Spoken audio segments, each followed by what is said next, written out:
에베소서 3장 20절로 21절 말씀, 우리 다 찾으신 줄 알고 함께 한 목소리로 봉독합니다.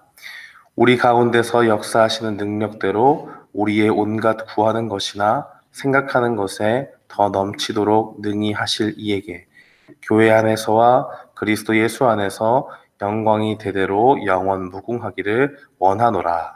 아멘.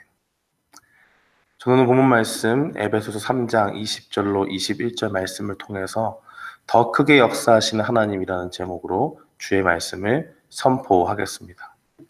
우리는 때때로 하나님의 뜻을 또는 하나님의 말씀을 우리가 듣고도 그것을 온전히 의지하지 못하고 믿지 못할 때가 있습니다. 의심의 마음을 가지고 그 말씀을 받게 되고 이건 조금 아닌 것 같은데 라는 생각을 할 수가 있겠죠.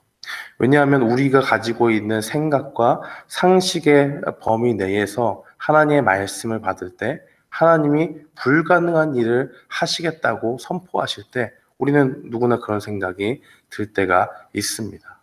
분명히 하나님의 말씀을 받았는데 과연 이 말씀이 나에게 성취될 것인가 말 것인가 하는 것을 하나님의 말씀의 권위 앞에서 판단하는 것이 아니라 나의 뜻과 생각 가운데서 그것을 판단한다는 것입니다. 우리가 잘 아는 믿음의 조상 아브라함도 그러한 고민이 있었습니다. 믿음의 조상 아브라함은 하나님의 말씀을 받았을 때 그 말씀을 그대로 받지 못하고 했던 것을 보게 됩니다. 창세기 17장에 보면 아브라함에게 하나님께서 나타나시죠. 나타나셔서 무엇을 약속하셨느냐라고 이야기할 때 내가 너로 이제 번성하게 하겠다. 너의 자손을 많이 주겠다라고 그렇게 이야기합니다. 하나님께서 나타나셨을 때 또 그 당시의 상황들을 보면 아브라함은 이미 100세가 되었습니다. 그리고 아브라함에게 있는 그 아내 사라는 99세가 되었습니다. 그렇게 아주 노쇠하고 연로한 그런 상황 가운데서 하나님이 말씀하시고 하나님께서 너를 통해서 온 많은 민족들이 태어날 것이다라고 그렇게 이야기를 했다는 것입니다. 그러면서 이름도 바꾸게 되지요. 아브라함에서 아브라함으로 열국의 아비가 되었다라는 그 뜻을 주어서 그렇게 바꿨고 아내의 이름도 사레에서 사라로 바꾸게 되지 않습니까?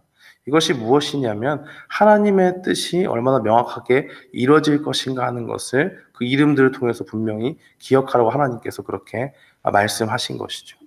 그런데 이 일을 하나님께 직접 받게 되고 하나님께서 자기 앞에 나타나서 직접 말씀을 하셨음에도 불구하고 아브라함의 반응은 참 재밌다고 할 수가 있겠습니다.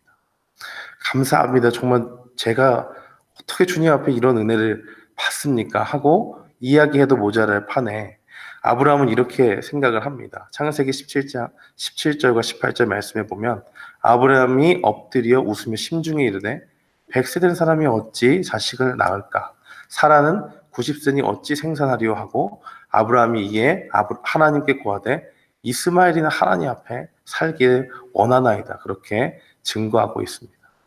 분명히 하나님의 말씀을 주셨습니다. 너를 통해서 번성하게 하겠다. 근데 그때 아브라함이 하나님이 나타났을 때 엎드리면서 그렇게 반응합니다. 이 말은 뭐냐면 하나님 말씀하시니 내가 그 말씀 듣겠습니다라고 순종하겠다는 의미로 그렇게 한 것이죠.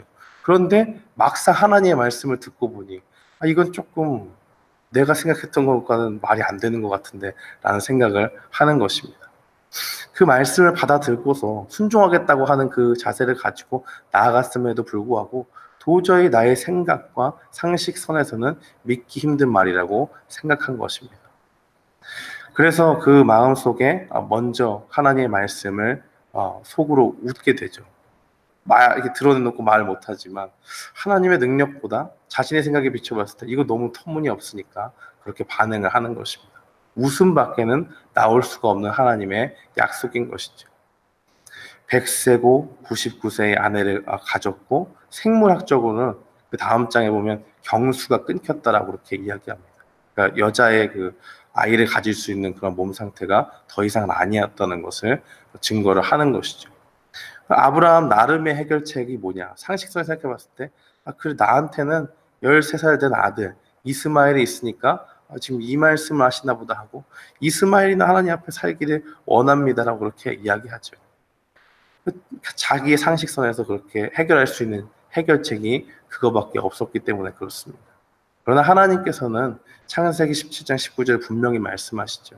하나님이 가라사대 아니라 내 아내 사라가 정녕 내게 아들을 낳으리니 너는 그 이름을 이삭이라 하라. 내가 그와 내 언약을 세우리니 그의 후손에게 영원한 언약이 되리라. 그렇게 증거합니다. 구체적으로 말씀하시는 거예요.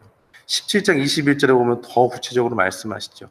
내 언약은 내가 명년 이 기한에 사라가 내게 낳을 이삭과 세우리라고 그렇게 증거를 합니다. 그러니까 너를 통해서 자손을 번성케 하고 할 텐데 네가 믿기 힘들겠지만은 이 약속은 분명히 이루어질 것이다. 내가 너의 이름을 바꾸면서 이미 확증했고 또 네가 믿지 못함으로 내가 너에게 말씀을 주는데 내년 이맘때에 사라가 너에게 낳아줄 아들 그 이삭과 세우겠다라고 그렇게 선포하시는 모습을 보게 됩니다. 사랑하는 성도 여러분, 오늘 이 본문, 이 창세기의 스토리를 통해서 우리는 무엇을 얻게 됩니까? 하나님께서도 우리가 연약한 것을 분명히 아십니다. 하나님의 말씀이 선포될 때 우리는 불가능한 일들을 행할 수 없는 연약한 존재이기 때문에 하나님이 불가능한 일을 하시겠다라고 말씀하실 때 우리가 어떤 마음을 품으실지 알고 계십니다. 그러나 그 가운데 우리가 믿지 못함 가운데 있을 때에 하나님께서 분명히 말씀하시죠. 내가 그 말씀을 이루겠다라고 그렇게 증거하십니다. 그렇기 때문에 19절에 아니라 라고 그렇게 강력하게 말씀하시죠. 그래 네가 그렇게 생각할 수도 있지만 분명히 얘기한다. 이건 아니다. 너의 생각과 범주 내에서 너의 생각과 사고의 상식선에서 이루어지는 것이 아니고 불가능을 행하시는 하나님, 나 여호와 하나님께서 말씀한다. 분명히 아니고 네 생각은 그렇겠지만 나의 뜻은 분명히 이루어진다라고 그렇게 이야기합니다. 우리도 마찬가지입니다. 우리가 하나님의 말씀을 들을 때 그것이 누구나 좋은 말씀인 건 분명히 알지요. 그러나 하나님의 말씀이 우리 가운데 믿음으로 받아들여지지 않을 때 우리가 할 수 있는 것은 분명합니다. 이 아브라함의 스토리를 통해서 하나님이 나의 생각보다 더 큰 일들을 행하시는구나.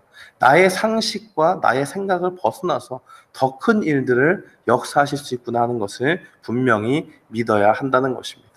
우리의 생각과 기준으로 판단하지 말고 하나님의 말씀이 선포될 때에 우리는 믿음 가운데 그 말씀을 그대로 받을 수 있는 어린아이 같은 그러한 믿음을 갖도록 우리는 기도해야 한다는 것입니다.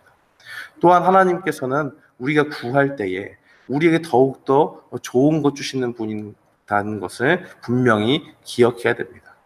누가복음 11장 11절 말씀에 보면 예수님께서 기도에 대해서 가르침을 주시죠. 구하라, 찾으라, 두드리라라고 그렇게 말씀하시지 않습니까? 그 11장 11절 이후에 보면 이렇게 말씀합니다. 너희 중에 아비된 자가 누가 아들이 생선을 달라 하면 생선 대신에 뱀을 주며 알을 달라 하면 전갈을 주겠느냐? 너희가 악할지라도 좋은 것을 자식에게 줄 줄 알거든 하물며 너희 천부께서 구하는 자에게 성령을 주시지 않겠느냐라고 그렇게 증거합니다.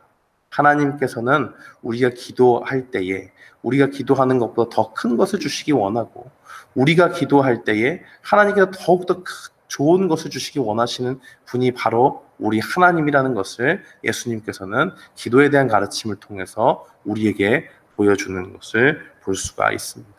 사랑하는 성도 여러분, 오늘 이 말씀을 분명히 기억하시기 바랍니다. 하나님께서는 우리의 생각보다 더 크게 역사하십니다. 우리가 무엇을 놓고 기도하고 있습니까? 그것보다 더 좋은 것 주시기를 원하십니다. 오늘 이 믿음을 가지고 주님 앞에서 날마다 하나님의 백성으로 살아가는 우리 모든 교우들과 모든 성도님 되기를 주님의 이름으로 축원합니다. 아멘.